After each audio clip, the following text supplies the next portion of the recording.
un pēc tam mums speciāli uz konkrēti uzdot jautājumu, vai dienesti bija iesaistīti lēmumos par to iekšlietu dienesti, vukts vai policija, vai bija iesaistīti lēmumos par to, kuriem apkārtnes iedzīvotājiem jāpaziņo par gaidāmo drona spridzināšanu. Atbildi ir vienkārši iekšlietu dienesti nebija iesaistīti šo lēmumu pieņemšanā.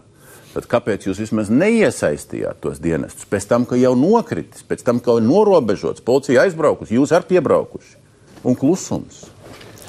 Man bija saruna ar Monītu Švārcu, es viņam atvainojos par nepilnīgu šo informācijas sniegšanu, bet to uzdevumu veica Zemesargi. Viņi uzņēmās savi saistībā ar to, ka tur liels skaists saistība ar to, ka mums notika mācības namēs. Mēs tur arī atradāmies un uzņēmās Zemesargi. Zemesardzes 3. brigādes komandieris šo te apziņošanu vadīja. Varētu būt, ka kādās mājās viņi netika iekšā vai cilvēks nebija uz vietas mājās, kas netika apziņots.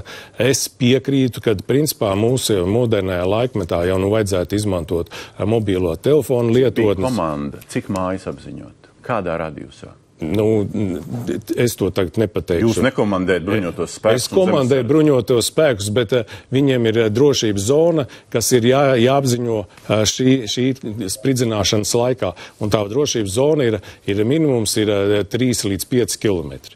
Ja jūs to, un tas jau ir jāzina. Cik es saprotu, Švārds kungs ietilps šai zonā, un viņu nebija neviens apziņojis. Tieši tā, viņam nebija pieeja. Jūs viņam atvainojaties par to, ka viņš tai zonā nebija informācijas saņēmis. Tieši tā. Tad es saprotu, ka Upernieku kungam jūs nav par ko atvainoties. Viņš nebija piezvanījis man, nežēlojās par 3. brigādes komandu.